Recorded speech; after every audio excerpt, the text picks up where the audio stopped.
नमस्कार मित्रांनो. आज आपण जी घटना पाहणार आहोत ती घडली आहे सोलापूरमध्ये. बार्शी शहराच्या उपलाई रोडवरील एका प्लॉटमध्ये. एक साधारण दुपार होती. पूनम निरफळ, वय वर्ष 35, एक सजग आणि कार्यक्षम औषध प्रतिनिधी. तिचा नवरा बालाजी त्याच व्यवसायातील. 6वीत शिकणारा त्यांचा एकुलता एक मुलगा. अशा या मध्यमवर्गीय कुटुंबाचा सुखाचा आणि शांततामय संसार सुरू होता. त्या दिवशी घराच्या अंगणात तुळशी मातेसाठी एक सुंदर छोटासा मंडप सजलेला होता, कारण त्या पवित्र दिवशी तुळशीचे लग्न होते. घरात उत्साहाचं आणि मांगल्याचं वातावरण होतं. नवरा बालाजी कामासाठी धाराशिवला गेला होता. दुपारी पूनमने त्याला अगदी प्रेमळ हळुवार स्वरात फोन केला होता. "अहो, आज घरी येताना ऊस घेऊन या हं. तुळशीचं लग्न लावायचं आहे. आपल्याला जमलं तर जरा लवकर या." बालाजीनेही तिकडून हसून लाडिकपणे उत्तर दिलं होतं. "हो ग बाई, नक्की लवकर येतो आणि तुझ्यासाठी खास ऊस घेऊन येतो." पूनम देखील अगदी समाधानाने हसली आणि तुळशी विवाहाच्या तयारीला लागली. तिच्या चेहऱ्यावरचा आनंद तिच्या कुटुंबाच्या निरामय सुखाची साक्ष देत होता. सायंकाळचे 4 वाजण्याचा सुमार होता. बालाजी आनंदाने हातामध्ये ऊस घेऊन घरी परतला. पण घराचं लोखंडी गेट बंद होतं. मुख्य दरवाजाला आतून कडी होती आणि आत सुन्न शांतता पसरलेली होती. अंगणातलं प्रसन्न वातावरण अचानक काळजीच्या धुक्यात बदलू लागलं. त्याने आपल्या लाडक्या बायकोला फोन लावला.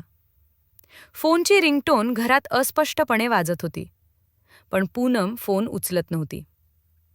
आता मात्र त्या प्रेमळ नवऱ्याच्या मनात काळजीची सरशी निर्माण झाली. काही चुकीचं तर घडलं नसेल ना? ही अनामिक भीती हळूहळू जीव घेणाऱ्या काळजीत बदलू लागली. बायकोसाठी आणलेला उसाचा भारा त्याच्या हातातून निसटून जमिनीवर पडला. त्याने धावपळीतच घराचा दरवाजा तोडला, आत प्रवेश केला आणि पुढच्या क्षणी जणू जगभर काळोख पसरला. त्याचा श्वास थांबल्यासारखा धारी आली, कारण घराच्या मध्यभागी जमिनीवर त्याची पत्नी पूनम रक्ताच्या थारोळ्यात पडलेली होती. तिच्या गळ्यावर खोलवर वार झालेले होते. वारंवार झालेल्या विदारक संघर्षाच्या खुणा स्पष्ट दिसत होत्या. तिच्या डोळ्यांमध्ये भीती आणि अपूर्ण शब्दांच्या वेदना घेऊन ती थिजलेली होती. बालाजीसाठी तो क्षण म्हणजे जणू काळ थांबल्यासारखा होता. पण भावनांचा बांध फुटला. त्याचे आक्रंदन थेट शेजाऱ्यांपर्यंत पोहोचले आणि मग पोलिसांपर्यंतही. पोलिसांनी तातडीने घटनास्थळी धाव घेतली. पूनमचा मृतदेह रुग्णालयात पाठवण्यात आला. आता प्रश्न एकच होता. पूनमसोबत असे अमानुष कृत्य कोणी केले? घरात चोरी झाली होती का? तुमचा कोणी शत्रू होता का? असे अनेक प्रश्न पोलीस त्या दुःखग्रस्त नवऱ्याला विचारत होते. बालाजी केवळ इतकंच सांगू शकत होता, "नाही साहेब, हसत खेळत जगणारं मध्यमवर्गीय कुटुंब आहे आमचं. हे कोणी केलं असेल याची मला काहीच माहिती नाही." पोलीस तपासाची चक्र सुरू झाली. CCTV तपासले गेले. शेजारी पाजाऱ्यांची चौकशी झाली आणि मग पूनमचा मोबाईल तपासण्यात आला. आणि तिथेच सगळं काही बदलून टाकणारी धक्कादायक कहाणी समोर आली. पूनमच्या मोबाईलने पोलिसांसमोर एक नवीन आणि कटू सत्य उघड केलं. 5-6 वर्षांपूर्वी पूनमची ओळख केतन प्रकाश जैन या दुसऱ्या औषध प्रतिनिधीसोबत झाली होती. केतन दिसायला व्यवस्थित, स्मार्ट, आत्मविश्वासाने बोलणारा आणि लोकांना आपलं म्हणणं पटवून सांगण्याची हातोटी असणारा होता. कामाच्या निमित्ताने दोघांच्या भेटीगाठी वाढल्या. भेटी, गप्पा, गोष्टी बदलल्या. बोलणं विश्वासात बदललं. आणि मग विश्वास हळूहळू नात्यात बदलू लागला. हे नातं सीमारेषा ओलांडू लागलं.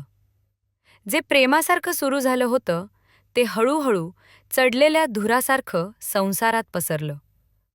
पण पसरताना त्याने घरातील श्वासच घट्ट बांधून टाकला होता. काळ बदलला. पूनमला आपल्या चुकीची जाणीव झाली. ती आई होती. पतीची साथ तिच्यासाठी जबाबदारी होती. तिला या नात्यातील विषारी गोडवा संपवायचा होता. आता नात्यात प्रेम नव्हतं, फक्त भीती, ताण आणि केतनचं वाढत चाललेलं नियंत्रण होतं. पण केतनला हे नातं संपवणं मान्य नव्हतं. तो अचानक पूनमच्या घरी यायचा.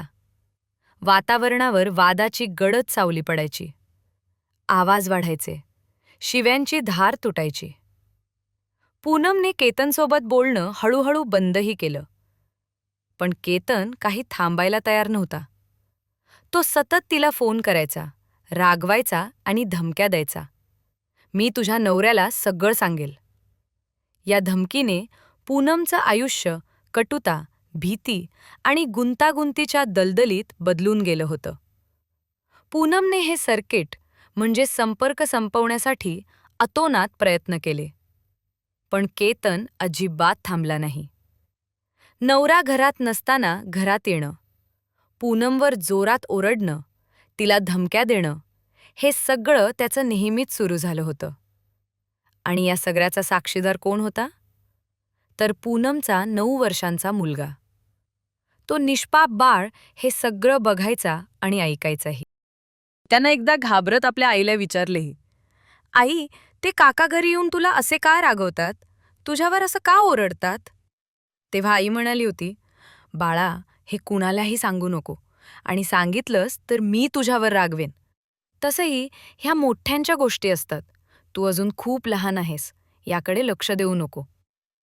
आईच्या रागवण्याच्या भीतीनं तो कोवळा मुलगा आतल्या आत घाबरला आणि त्यानं घरात कुणालाही त्याबद्दल काही सांगितलं नाही. पण त्या काळोख्या दुपारी, जेव्हा मुलगा शाळेत होता आणि नवरा कामानिमित्त बाहेर होता, तेव्हा केतन पुन्हा त्यांच्या घरी आला. त्या दिवशी पूनम संतप्त झाली होती. तिच्या सहनशक्तीची सीमा संपली होती. ती ठामपणे केतनला म्हणाली, "मला त्रास देणं बंद कर. माझं लग्न झालंय, मला एक मुलगा आहे. मी असं वागू शकणार नाही. आपल्यातील सगळं काही आता संपलेलं आहे." पण केतन तिच्या एकाही शब्दाला ऐकायला तयार नव्हता. त्याचं नियंत्रण पूर्णपणे सुटलं होतं. त्या बळजबरीच्या नात्याला शेवटपर्यंत खेचून नेण्याची त्याची विकृत इच्छा होती. त्या दिवशी घरात दोघांमध्येही तुफान वाद झाला. वातावरण खूप जास्त तापलं. संतापानं सगळ्या सीमा ओलांडल्या. क्रोधाच्या भरात केतननं पूनमचा स्टोल म्हणजेच ओढणी घेतला आणि तिच्या गळ्याभोवती आवळला. तिच्या जीवाचा आवाज बंद झाला. तिची श्वासक्रिया मंद होत गेली आणि ती जमिनीवर कोसळली. कदाचित तिचा जीव गेला होता, पण केतनचा राग अजूनही शांत झाला नव्हता. तो राक्षसी क्रोध अजूनही धगधगत होता. त्यानं सोबत आणलेलं धारदार शस्त्र बाहेर काढलं आणि लगोपाठ पूनमवर 17 वार केले. 17 वार. एका क्षणात नात्यातील तुटलेल्या विश्वासाचा आणि केतनच्या अनावर क्रोधाचा तो ओरडलेला प्रतिध्वनी होता. कदाचित तो त्या दिवशी पूनमला मारण्याच्याच हेतूनं घरात आला असावा. आपण पूनमला मारलं आहे, ठरवलेलं काम पूर्ण केलं आहे, असा विचार करत केतन लगेचच घरातून बाहेर पडला. पण तो कुठेही पळून गेला नाही. जेव्हा पोलीस तपास सुरू झाला होता, त्याच संध्याकाळी तो स्वतःहून पोलीस स्टेशनमध्ये गेला आणि अगदी शांतपणे म्हणाला, "खून मीच केला आहे." आणि मग त्यानं आपला आणि पूनमच्या भूतकाळातील संबंधांचा तो विषारी इतिहास पोलिसांना सांगितला. हाच इतिहास पोलिसांना पूनमच्या मोबाईलमध्ये आधीच सापडला होता. पूर्ण शहर हादरलं. लोक अचंबित झाले. ही भयानक बातमी हेडलाईन बनून रातोरात पसरली. पण घरात मात्र एका नवऱ्याचं संपूर्ण जग उद्ध्वस्त झालं होतं. एका छोट्या मुलाच्या डोळ्यांतून आई कायमची नाहीशी झाली होती. एक घर आता रिकामं, शांत आणि दुःखाच्या प्रतिध्वनीनं भरलेलं होतं. पोस्टमार्टम रिपोर्टमध्ये 17 वारांची नोंद झाली होती. सीसीटीव्ही फुटेजमध्ये केतन घरातून बाहेर पडल्याचे चित्र पोलिसांना सापडलं. आणि सर्वात महत्त्वाचं म्हणजे त्यांच्या मुलाचं विधान त्याने पहिल्यांदाच आपल्या वडिलांना सांगितलं. तो काका आईला शिवीगाळ आणि मारहाण करायचा.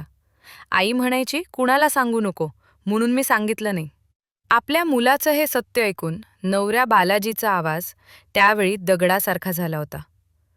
मन कोसळलं होतं, पण डोळे स्थिर होते. मित्रांनो, कधीकधी भूतकाळ आपलं भविष्य पूर्णपणे खराब करू शकतो.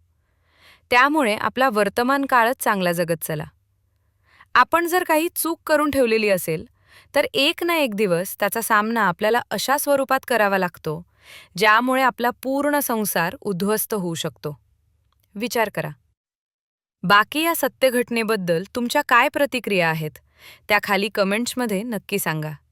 व्हिडिओला लाईक करा आणि चॅनलवर नवीन नसाल तर अशाच नवीन तपशीलवार क्राईम स्टोरीज ऐकण्यासाठी आपल्या चॅनलला सबस्क्राईब करायला अजिबात विसरू नका. भेटूया अशाच एका नवीन क्राईम स्टोरीमध्ये. तोपर्यंत स्वतःची काळजी घ्या, सतर्क रहा. धन्यवाद.